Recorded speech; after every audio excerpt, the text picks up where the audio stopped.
आज आपण शहरातल्या कुठल्याही हॉटेलमध्ये न मिळणारी भाजी पाहूया का? ओल्या काजूची भाजी. कोकणातून ना पार्सल आलं होतं ओले काजू.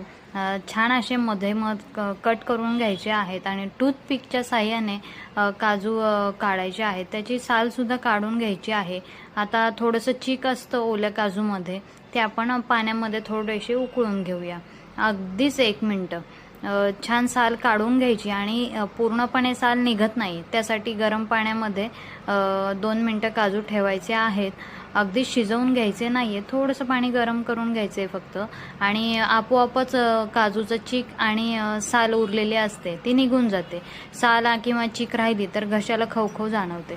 मग काय, लगेचच आपण फोडणी द्यायला घेऊया. बऱ्यापैकी तेल वापरायचं आहे. बारीक कापलेला कांदा आपण फ्राय करणार आहोत. पहिले कांदा फ्राय होतोय तोपर्यंत बटाटा कट करून घेऊया पातळ स्लाइसमध्ये. कांदा फ्राय झालेला आहे, त्याच्यामध्ये टोमॅटो टाकून पुन्हा फ्राय करून घेऊ. मीठ टाकू आणि वाफवायला ठेवूया, म्हणजे टोमॅटो मऊ पडेल.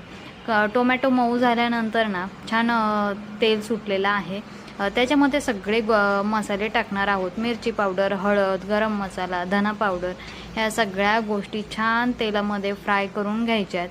आणि याच्यामध्ये आपण खोबरं आणि कांद्याचं जे काळं वाटण करतो ना घरी, ते टाकायचं आहे आणि तो मसालासुद्धा छान वाफवून घ्यायचा आहे. आता आपण थोडंसं मीठ आधी टाकलेलं होतं. या वाफवलेल्या टोमॅटो आणि मसाल्यामध्ये ना छान बटाटा आपण फ्राय करून घेऊया आणि त्याच्यामध्ये तेव्हा थोडंसं मीठ ॲड करूया. आता 2दा आपण थोडं थोडं मीठ यूज केलेलं आहे, आता मीठ टाकायची गरज नाही. छान स्वच्छ केलेले काजू त्यामध्ये ॲड करायचे आहेत आणि कोथिंबीर वरून टाकायची आहे.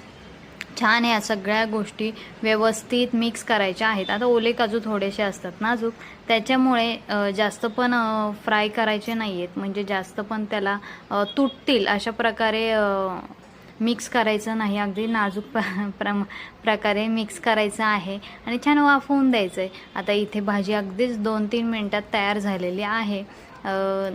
ओल्या काजूची भाजी स्पेशली तर कोकणातच बनते आणि हे काजू तर कोकणातूनच पार्सल आलेलं आहे.